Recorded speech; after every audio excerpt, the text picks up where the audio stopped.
Now, the last time I done a tier list video, it went actually alright. Everybody seemed to agree. There wasn't a lot of people that disagreed with where I put everybody within the tier list. And to be honest, I'm actually happy where everybody was. But holy shit, have things changed since then. Obviously, since the last tier list video, I mean, things have only got from bad to worse. At least in the last tier list video, I had an argument for certain players maybe having certain potential, but I think since then, there's been a lot of players who, a couple of players who have shown promise, but a lot of players have went against my previous opinion and completely fell off an edge of a cliff. Has it made me regret some of the opinions I had in the first tier list video?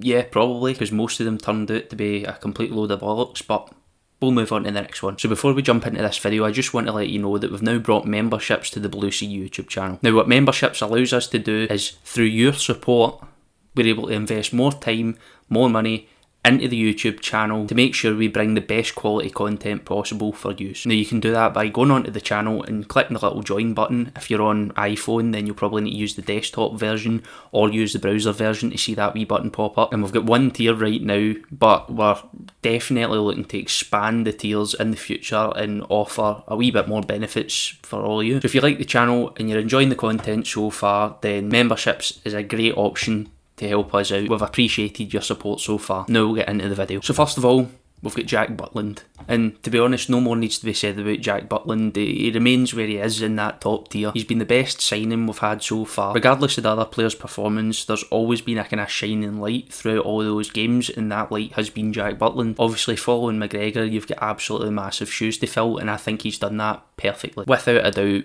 our best signing of the summer. Now, from a high to a bit of a low, we're going to move on to Borna Barisic. Now, as I said in the previous video, you get the odd, performance out Borna Barisic. He's always been considered probably our best option at left back, especially when Yilmaz was unavailable for a long period of time. But no matter what performance Barisic puts in, the fans can never really forgive him for what they think is, shitebag behaviour. Seem to be getting injured in a lot of the massive games. And add on top of that, his defensive ability isn't really up to scratch or anywhere near the standard for this Rangers team. Now and again, he does pop in that absolutely excellent left-footed cross, but again, how many of them actually manage to find a man? Right now, Rangers are struggling with set pieces, and that's not just down to Barisic, it's also down to Tavernier as well. But regardless with the two of them, fans can't help but think we really need to start switching it up when it comes to offensive set pieces. And to be honest, my opinion hasn't really changed. I'm going to keep Borna Barisic to the kind of lower end of that tier list, and I'm going to put him in the C category. Now, this is an interesting one. It's Jose Cifuentes. Now, in the summer, it was probably the signing that I've most been excited for, mainly because we seem to bring in a player that's got absolutely excellent ability, and to be honest, it took long enough to actually get him here, so his arrival was massively anticipated. And a lot of people are going to disagree with me right now because there's kind of a negative opinion around Jose Cifuentes so far, because in the games from the last international break to this one, he's been so quiet. If anyone's going to have negative attitude towards Jose Cifuentes for this period of football, I can only say I agree. However, I still think he's probably one of the biggest signings we've had this season so far,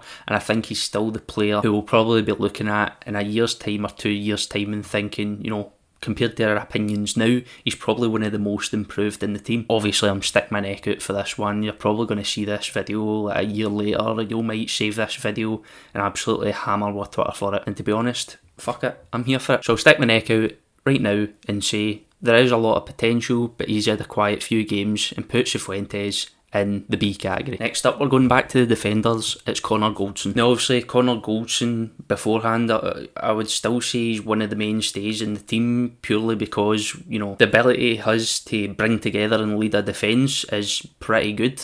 And when we've not had him, we've looked unbelievably shaky at the back, and we've often came to the conclusion that we're missing him. Now, obviously, that doesn't excuse the odd mistake he has, and to be honest, the performances for the last international break to now, the defensive ability's been clean out the fucking window. And I think at this point in time, he's let himself down. Not because of his defensive ability, but I'm going to group together a few players that fall under the same kind of narrative, and that is leadership. Now, obviously, in a previous podcast, we talked about the old guard in the team and whether or not that old guard are fit for purpose, fit to lead this team anymore. And to be honest, it's hard to really disagree because the performances have been absolutely abysmal. We often rely in these tougher times on leadership and experience, and throughout this period of time, there's been absolutely none of that. Now, obviously, James Tavernier's the captain, but at the same time, Goldson's been here one of the longest, and he's the vice captain as well, so we have to rely on him. He needs to step up in those times where the team's in a bit of a lull, maybe a wee bit short of confidence, probably a wee bit short of motivation as well, and we just didn't see that happen. So right now,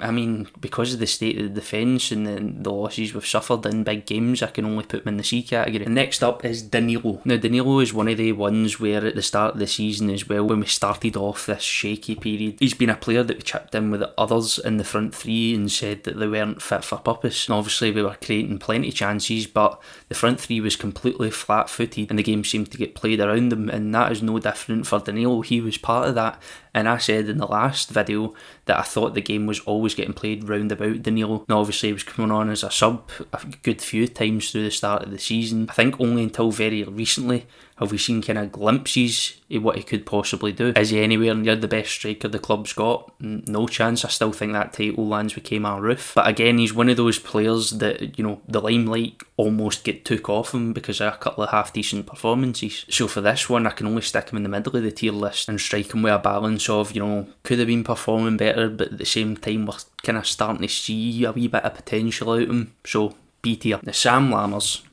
I've never seen, he's probably one of the most weirder players that we've brought in the summer, because at a lot of times you see Sam Lammers with the ball at his feet and he's able to get out of tight situations incredibly well, you know, 1, 2, 3 players round about him, and he's shown a massive amount of technical promise. But at the same time, where that technical promise is, you also get a moment where he'll end up trying to control the ball and it either ends up about 10, 15 feet away from him, or it bounces up, hits him in the head, hits him in the arm, and it's a fucking free kick for the opponent. To be honest, I mean, has he done anything to make him, you know, go up on the tier list? I don't really think so. I still think that this forward line isn't really working now. When we get a new manager in, will that change? There's every possibility, but fans don't really look hopeful. I feel like I'm being really harsh on him right now, but again, I think it's mainly due to the frustration of watching him on the pitch that I've been so harsh. It was a bit like watching Sakala, and I know a lot of fans want Sakala back, but we need to remember the reasons why Sakala left in the first place. It's because, yes, he had pace, there was clear attributes with Sakala, but when it mattered most, he just didn't have that end product, that finishing touch, that edge, and it was incredibly frustrating to watch, and I think Sam Lammers falls into that same category right now. I've got to put him at the bottom of the tier list, I'm sorry. Now, Ryan Jack, again, one of those players that kind of falls into that group of leaders, more experienced kind of Rangers men within the club, but at the same time, a lot of fans are criticising right now because, you know, one trophy in a huge amount of time isn't really good enough, and again, he's one of those players that you would expect to turn to in those moments where the team are really starting to struggle, and that just hasn't happened. Again, you see him a lot switching out. He's kind of been subbed in and out with John Lundstrom constantly rotating that midfield when Beale was there, and we haven't really seen him get a consistent start to the season. But at the same time, Ryan Jack's also a consistent player. You know, he's never really, I can't think back to a game and go, Ryan Jack's had an absolute howler there. And to be honest, for the other players on this tier list, I could probably, for each one that's down the lower end of that tier list, I could point to each one and say, oh, remember that game, you had a howler then, you had a howler then. Ryan Jack just isn't really one of them, and if I'm missing something, by all means, go into the comments and slaughter me for that opinion and let me know why you disagree with that. But to be honest, I see no reason to punish Ryan Jack in this tier list. At the same time, I see no reason to benefit him in this tier list, so I'm just going to put him in the B tier. John Lundstrom. Now, obviously, John Lundstrom's been one of those players that we, you know, before had a soft spot for because he's Europa League performances. However, yet again, the whole talking point around Lundstrom is that he's never ever hit anywhere close to the heights of that Europa League run. And regardless of the odd 1 or 2 games this season that he's had where he looked pretty decent, it's easy for us to clutch at straws considering the team's performance overall has been absolutely abysmal. In my opinion, he's still one of those players that slows the game down a lot for us. Mainly focusing on recycling the ball, passing it backwards, passing it sideways. There's no directness about him, and when you compare that to the John Lundstram in the Europa League, it's a complete black and white scenario. How could John Lundstram improve and win back the fans? Probably by injecting a bit of pace into his play. I think it's still the one thing he's missing. Yeah, he's got the odd mistake there, but the pace of his play is probably the point that's making most fans have a negative opinion on him. So for right now, I have to put him in the C category. Nico Raskin, again at the end of last season, he was probably one of the players that we thought, he's going to be an absolutely key player for us. There's no doubt about it, but here we are. He's had a really slow start to the season and he's been really quiet throughout the games that he's played for us. And as Kieran said in previous videos, he came out and said that he's got ambitions of playing in the Premier League one day, and if that is his ambition, then he's got to get his arse in gear. I've personally been disappointed with what I've seen from Raskin this season, and I know a lot of fans have as well, but he's just been far too quiet in the games we've seen of him so far this season. Now, whether that's down to a disagreement with the tactics that he was playing under Beale, or whether he's just genuinely having a lull in ability at that moment in time, but to be honest, we all know the potential he's got. He's still a really solid player. Even when he's having a bit of a lull, he's still a really solid player in the team, and I would pick him over probably anyone in that midfield, so I've got to put him in the B tier right now. Ridvan Yilmaz. Now, for a good while now, I think fans have probably given Yilmaz the most space for error out of all the players in this team, because fans have one objective. They want to replace Borna Barisic. They want to see Barisic moved on,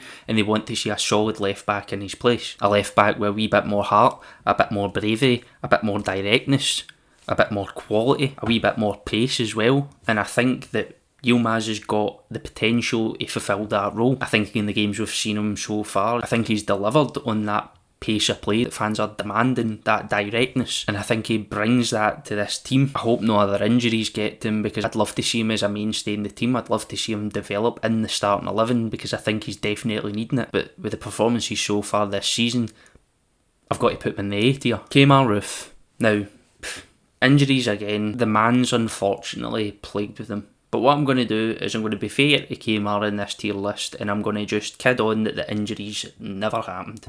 If we're going off a pure ability standpoint, then Kemar Roof is still easily the best striker we've got in this team. There's no other comparisons to it. His experience in that front line, his level of finishing is just leaps and bounds in front of everybody else so far this season, and I think the only person that can challenge him in that aspect is Danilo. Obviously, as Danilo stays with the team, my opinion is that he's only going to get better and better, and unfortunately for Kemar Roof, the injuries that are plaguing him are probably going to end up with him having to deal with a move away for Rangers, but that's just speculation. You never know.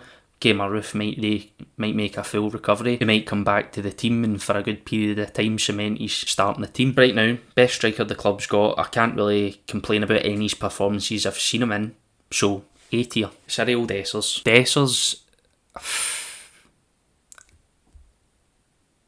I don't even know what to say. He's probably, and now this is agreed throughout all Rangers fans to be honest, he's probably one of the worst strikers we've seen at the club in a long time. Obviously based on his performances so far at the start of the season, but looking at previous teams, it was probably making you wonder why Beale put so much effort into securing his signature. But we all trusted Beale at that time. We probably thought to ourselves, well, he clearly sees something in him, and obviously Beale's seen as this kind of tactical genius almost, so maybe us as fans are missing something completely. But no, the vast majority of us who looked at the stats for previous seasons and were worried, now I'm not saying I'm one of them, but they got it right. Chance after chance after chance, and I'm not talking about difficult chances, I'm talking about 6 yards out with only the keeper to beat, blasting it into row Z kind of chances. That's the kind of output that we're getting from Dessers right now, and it's nowhere near good enough for this Rangers team. Even with how shite we're playing at the moment,